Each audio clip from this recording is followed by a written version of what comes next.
Hello, people. So I just have to say that as of last week, I came back.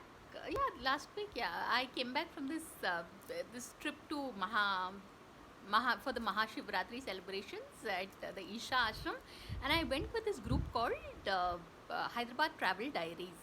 And oh my god, it was one of the most well organized trips I've ever been on. Yeah, I mean, as in everything, right from the stay to the arrangements, everything was so seamless. Like, as in, it was very बहुत ही प्यारा था, and it was very good arrangements, you know. So I was so impressed, yeah. So people, you'll have to check out this page on Instagram. It's called Hyderabad Travel Diaries, and the person who runs it, his name is Mr. Gopal, and he's my God, such a sorted young man. I mean, he's like it's like literally real value for money. I mean, so no, like I've been to certain other groups, and but the kind of quality I found here was unparalleled. So do check it out, people. It's called Hyderabad Travel Diaries, and you can find their page on Instagram. And they keep organizing these trips to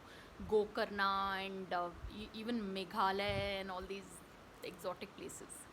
So on that note, thanks for watching, and please subscribe.